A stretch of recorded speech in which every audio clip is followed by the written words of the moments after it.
Okay, Stephen, can you tell me a bit about your farm and yourself, please? We're farming here in West Waterford. I'm farming in partnership with my mother and father, Rich and Noreen. I'm married to Katrina, and we have 3 small boys, Aidan, Donna and Ola. They're all kind of 4, or they're 3, 2 and a newborn. And we're milking 145 cows, and we rear all the calves through to store or to factory. Okay. We're farming it's a fairly fragmented farm, so we have a bit of toing and froing with animals and travelling. Okay. And Stephen, how are you managing now with the COVID-19 restrictions? Because you said there you have a young family, and you've also your parents helping you on the farms. How are you managing there? It's after becoming more difficult. We had a student for a few weeks, and that's actually stopped, which is a big loss to the farm because he was a great help labour-wise. But my mother and father do a lot on the farm. Mum helps with the calf, and Dad helps with the cattle and the cows and everything. So we're jobbing around together every day. But it's after making us think twice about what we do and how we do things.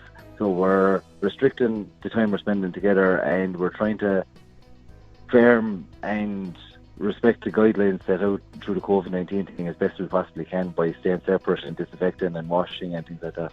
Okay. So that's how it's affecting us at the moment. Okay, very good. And in terms of the children then and the dynamics with your parents and that, how are you finding that?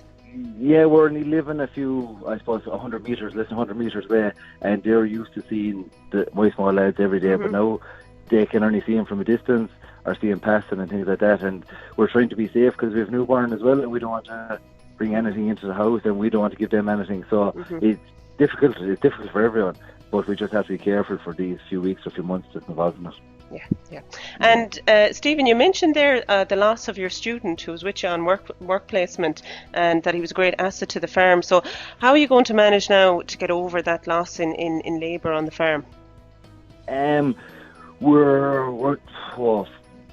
with the beef cattle and things like that, we're going to group them in bigger groups, make it for less herding. The cows are going to have still be milked twice a day and run the same, and the plan is to try and stay finishing early in the evening, 5:30, and being home for 6 o'clock in the evening. All them things have to stay the same. Okay.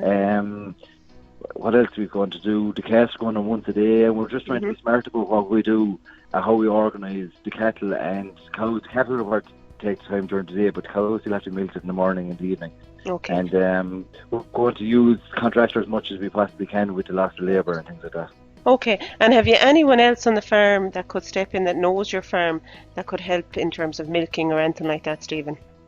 I have a brother that's working off the farm, and before the breeding season I plan on taking a couple of milkings off, and hopefully he knows the run of the farm, he knows the cows, and we don't have to work together, so he can step in and do a few milkings before the breeding season, because I've been doing all the milkings up to now, and I think it's important to get a break before the breeding season again, just to refresh and get going again.